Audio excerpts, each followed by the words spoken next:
The heavy oak door of the Westmore University Lecture Hall creaked open, the sound echoing in the cavernous space like a whispered invitation. Monica Ellison stepped inside. The polished wood cool beneath her fingertips. The air inside was still yet heavy, as if the walls carried the weight of years of expectations, the silent pressure of legacies built and broken within these hallowed halls. Sunlight streamed through the arched windows, illuminating dust motes dancing in the air, each a tiny, fleeting spark in the vastness of the room. She inhaled, the scent of old books and aged wood mingling with the faint, metallic tang of the heating system. It was a scent that spoke of tradition, of knowledge accumulated over centuries, a scent that both intimidated and invigorated her. This was a world away from the cramped, brightly lit classrooms of the community college she'd left behind. Here, the tiered seating rose in a gentle curve, each desk polished to a gleam, each chair upholstered in rich, dark leather. Students were already scattered throughout the hall, their hushed conversations carrying an air of effortless confidence. They looked different, she thought, not just in their expensive clothes and carefully styled hair, but in the way they held themselves, the casual ease that came from belonging. Monica clutched her worn textbook tighter, the familiar weight a small anchor in this sea of unfamiliar privilege. She could feel their eyes on her, curious, assessing, some tinged with a subtle disdain that didn't bother to mask itself. Community college transfer, their glances seemed to say. One of those. Let's see how long she lasts. The thought pricked at her, a small, sharp sting of resentment. She wasn't here to compete in a social game. She was here to learn, to prove, not just to them, but to herself, that she belonged, that the scholarship wasn't a mistake, that the fire that burned within her, the insatiable hunger for knowledge, was as bright and potent as any nurtured within these ivy-covered walls. A sudden hush fell over the room. Dr. Henshaw, a man whose reputation preceded him like a chilling wind, strode into the lecture hall. He moved with a predatory grace, his sharp gaze sweeping over the assembled students. The air crackled with anticipation, a nervous energy that thrummed beneath the silence. He didn't speak immediately, letting the weight of his presence settle over them, a palpable force that demanded attention. Monica felt a knot tighten in her stomach. This was it, the moment of truth. The differential equations course was notorious, a crucible where academic dreams were forged or shattered. Henshaw's methods were legendary, his exams brutal, his teaching style designed to push students to their absolute limits. And she, the outsider, the scholarship student from a no-name college, was about to be tested. "Good morning." Henshaw's voice, crisp and sharp, cut through the silence. "I trust you've all spent the past week diligently reviewing the assigned material." His gaze, like a laser beam, landed on Monica. A faint, almost imperceptible smile played at the corner of his lips.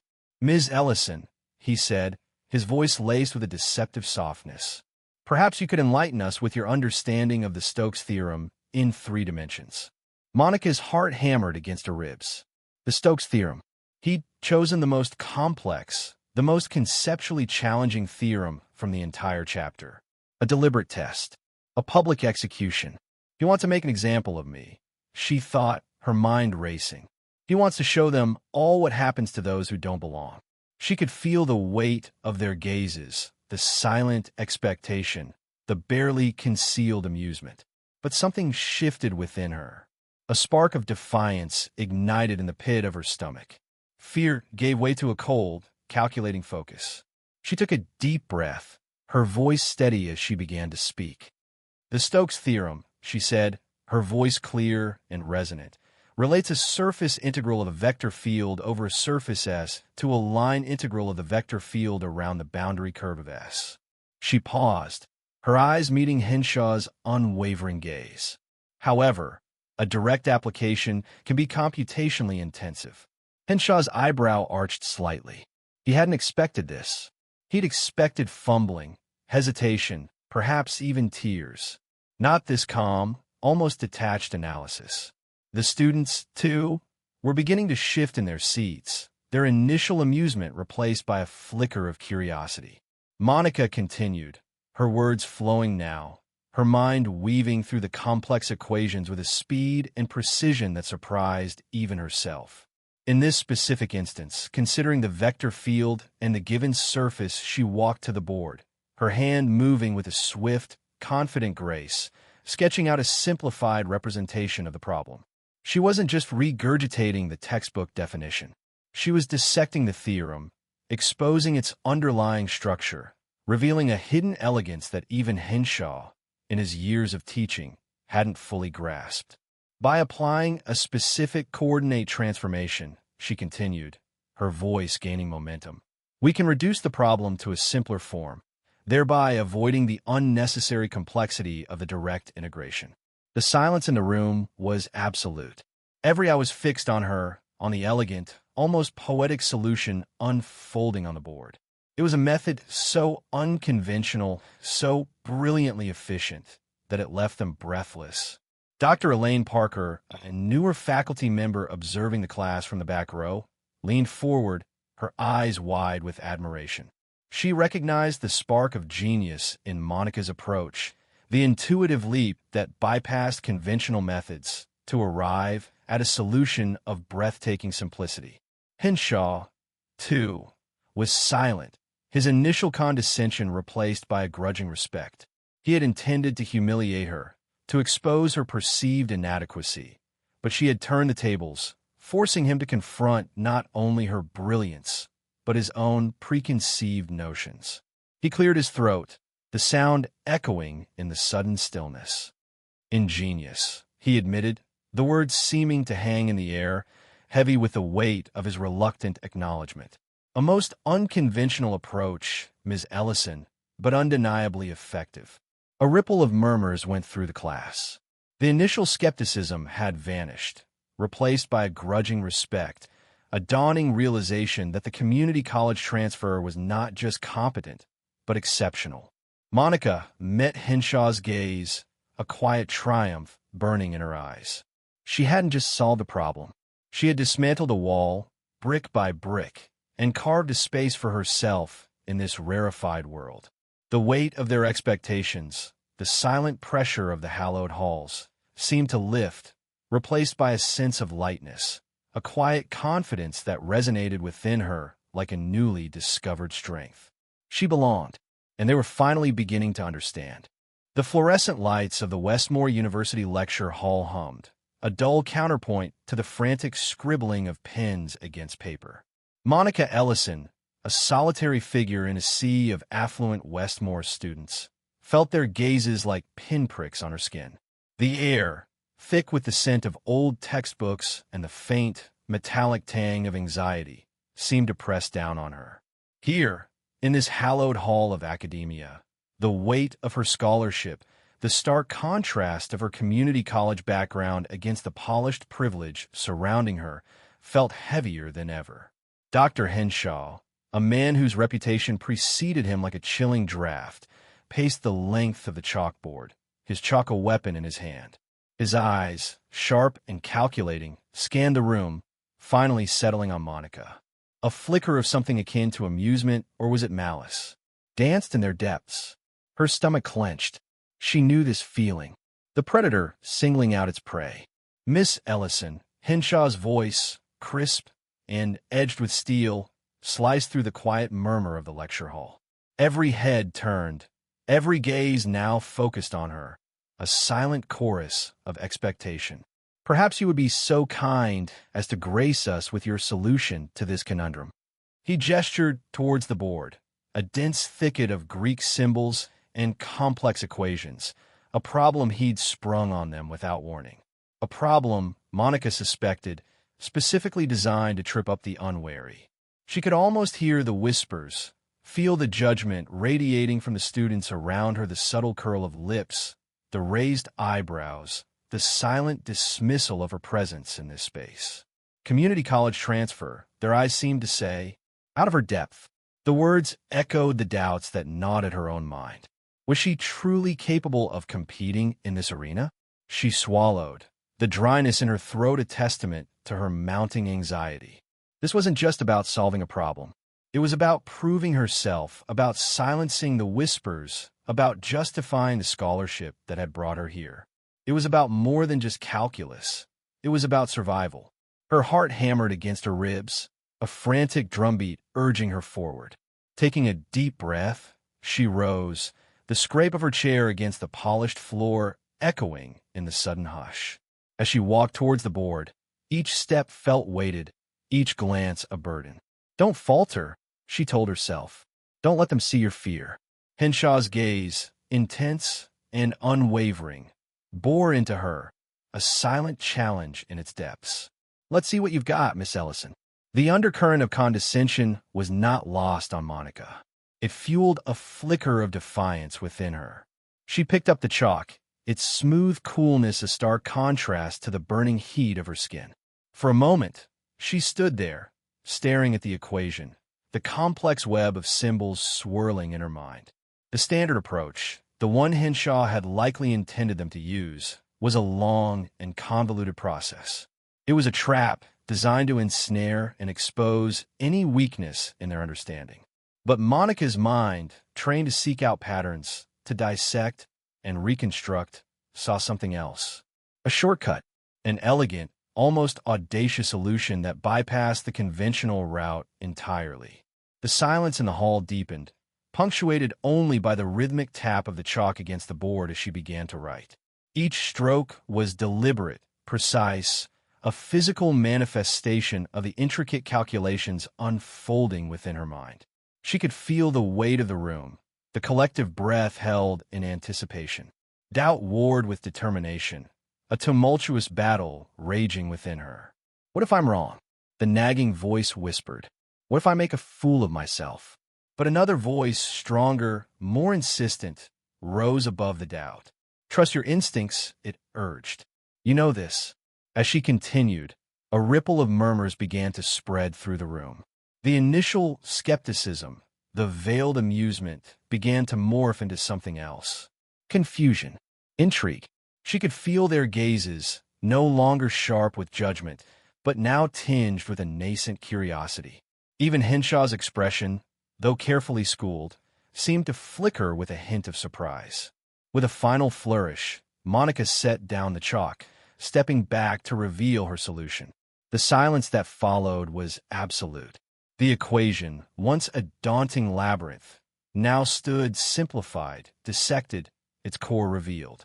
The method she had used, unconventional yet undeniably effective, hung in the air like a revelation. The whispers started again, this time laced with a different tone. Astonishment, admiration. Dr. Elaine Parker, a newer faculty member whose quiet competence had earned her the respect of her peers, broke the silence. Remarkable, she murmured, her voice laced with genuine awe. Absolutely remarkable, Miss Ellison. That's a brilliant approach. I wouldn't have thought of it myself. Her words, a public validation of Monica's achievement, resonated through the room, carrying a weight that far surpassed any compliment Monica could have imagined. Henshaw, his face a carefully constructed mask of neutrality, cleared his throat. Indeed, Miss Ellison, he conceded, the words seemingly forced from him. An unexpected solution. Efficient. Effective. The faintest hint of grudging respect colored his tone. The weight that had been pressing down on Monica lifted, replaced by a surge of exhilarating relief. She had done it. She had not only solved the problem, but she had done so in a way that forced even the formidable Dr. Henshaw to acknowledge her intellect. The gazes of her classmates, once filled with doubt, now held a flicker of respect. The whispers, once laced with disdain, now spoke of her brilliance.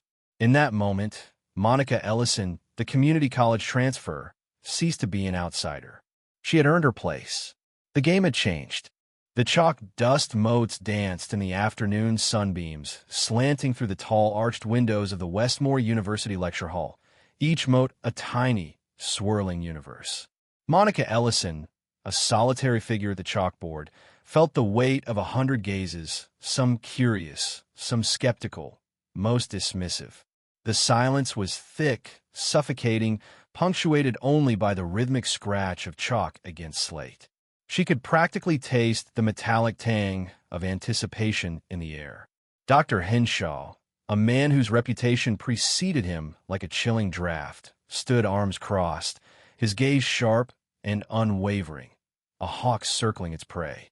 He'd posed a differential equation problem, one notoriously complex, a gauntlet thrown down specifically for her.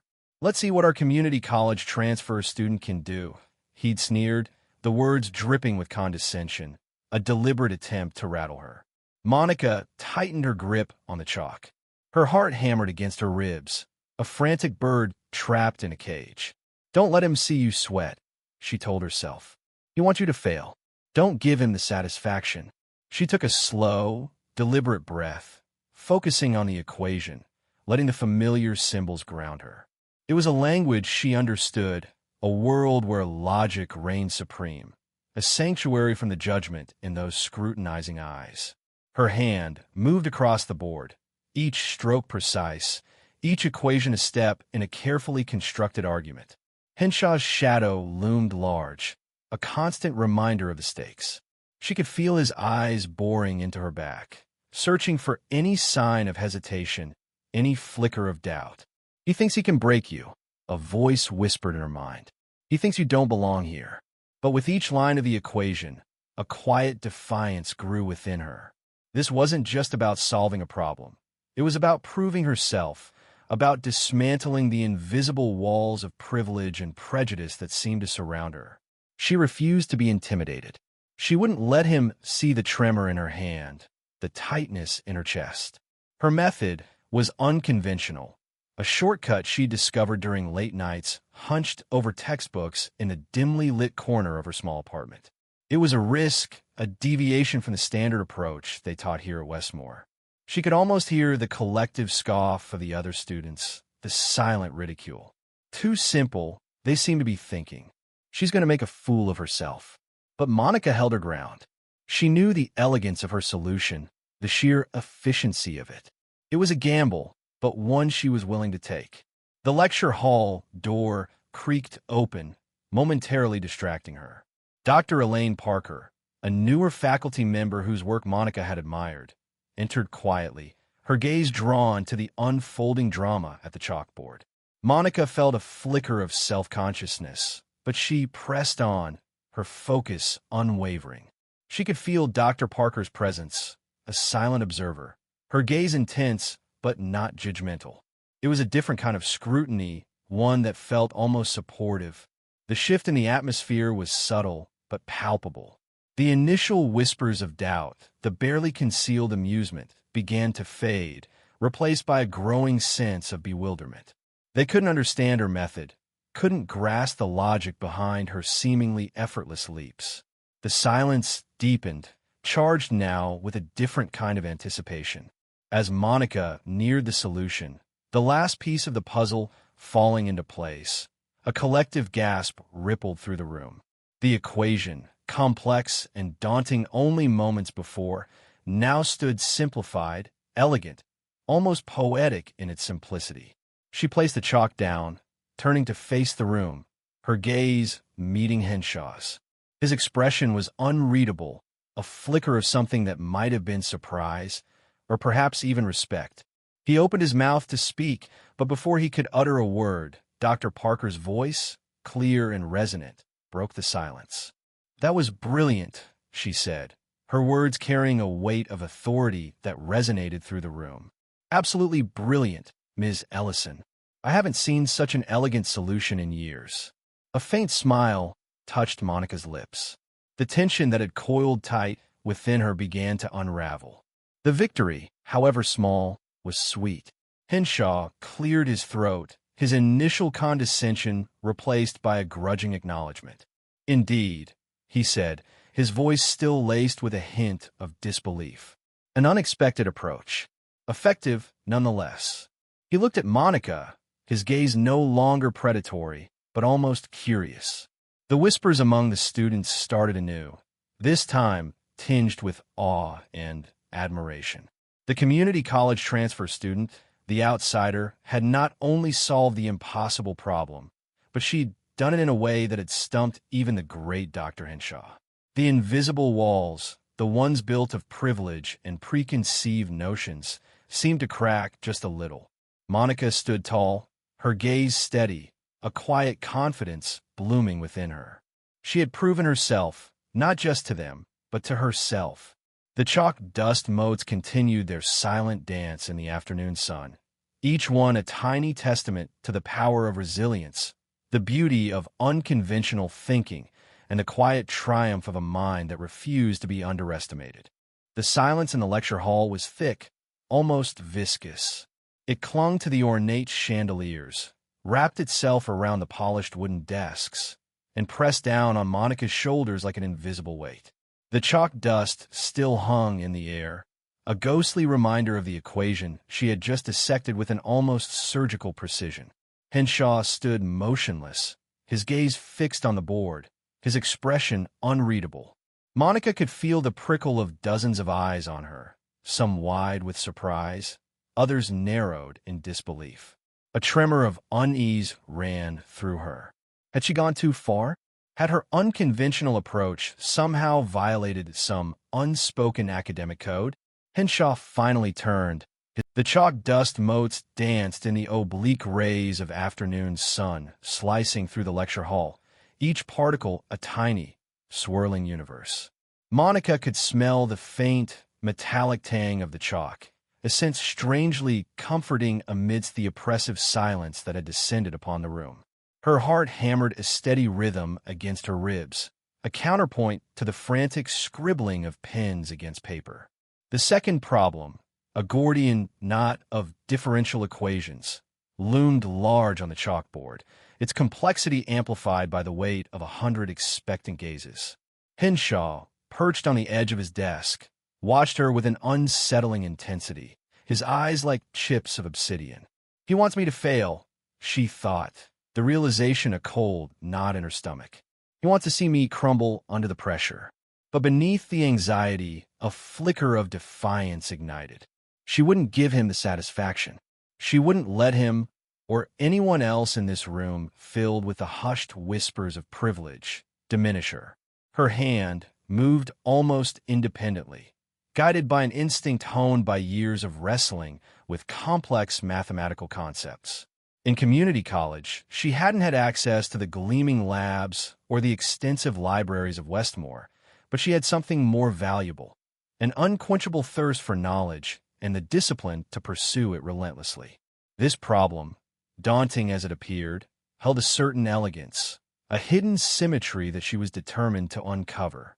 She remembered late nights, hunched over borrowed textbooks, the faint glow of a desk lamp her only companion.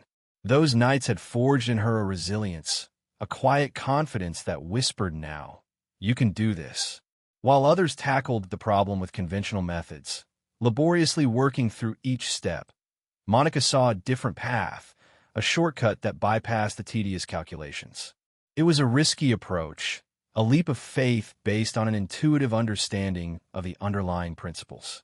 She could almost hear Henshaw's derisive chuckle in her mind, the condescending tone he used when addressing her, as if her presence in his class were an unfortunate accident.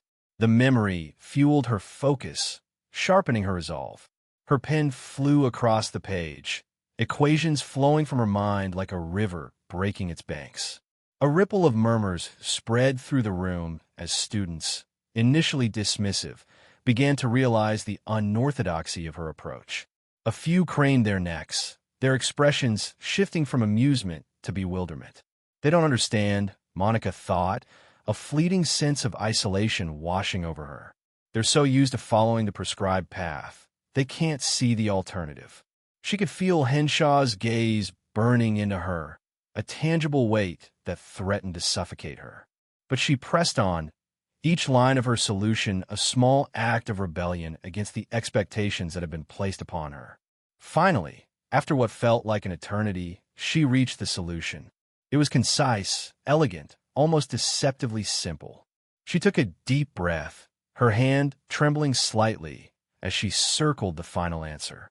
The silence in the room deepened, broken only by the rustle of papers as students frantically compared their own incomplete solutions to hers.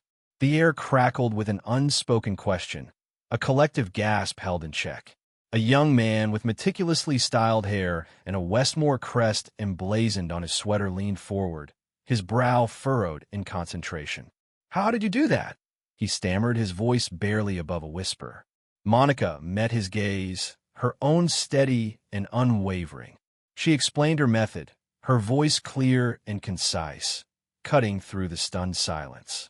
The complex concepts seemed to unravel effortlessly as she spoke, revealing the inherent logic beneath the surface.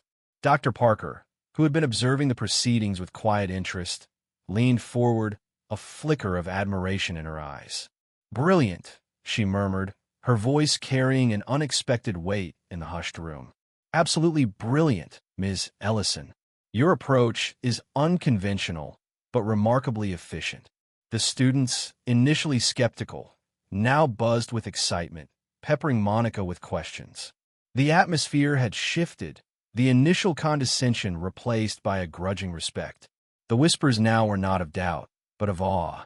Henshaw, his composure finally broken, pushed himself off the desk. He walked slowly towards the chalkboard, his gaze fixed on Monica's solution. He ran a hand through his thinning hair, a gesture that betrayed a flicker of uncertainty. "Ingenious," he admitted, the words seeming to catch in his throat. "I hadn't considered that approach." The admission, however grudging, resonated through the room, a seismic shift in the established order. Monica felt a surge of triumph, a quiet satisfaction that transcended the immediate victory. It wasn't just about solving the problem. It was about proving that she belonged, that her intellect and her potential were not defined by her background or the prejudices of others. She had not only solved a complex mathematical problem, she had solved the more intricate equation of perception and prejudice, rewriting the narrative of her own potential within the hallowed halls of Westmore University. The chalk dust motes still danced in the fading sunlight, but now they seemed to shimmer with a different light, reflecting not just the dust of equations, but the dust of shattered expectations.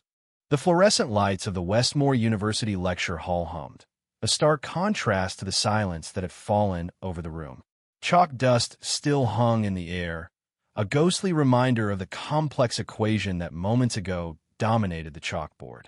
Monica Ellison stood by the board, the remnants of Henshaw's problem a stark white against the dark green. Her hand, still slightly chalk-dusted, rested lightly on the last line of her solution, a small, almost defiant gesture. Inside, a tremor of satisfaction pulsed through her, a fragile butterfly against the cage of her ribs. She had anticipated the skepticism, the veiled disdain, the outright dismissal she'd faced since transferring from state community. It was a familiar sting, a constant hum beneath the surface of her carefully constructed composure. But this quiet awe that now held the room captive was a novel sensation. "Ow!" Dr. Henshaw's voice, usually sharp and authoritative, was a low murmur, tinged with something Monica couldn't quite decipher. Admiration? Incredulity? Or perhaps a touch of fear? She met his gaze directly. His eyes, usually so keen and predatory, now held a flicker of uncertainty. This, she realized, was a language he understood, the language of intellectual dominance.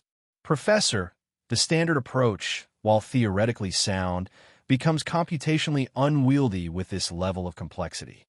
Her voice was calm, even, each word carefully chosen.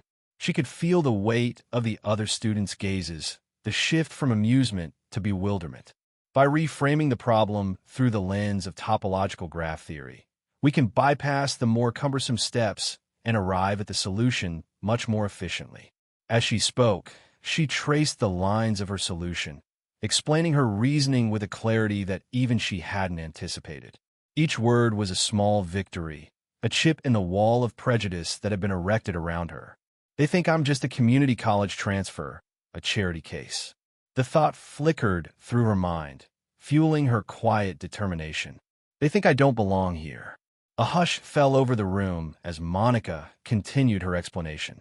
Her logic was impeccable, her insights breathtaking.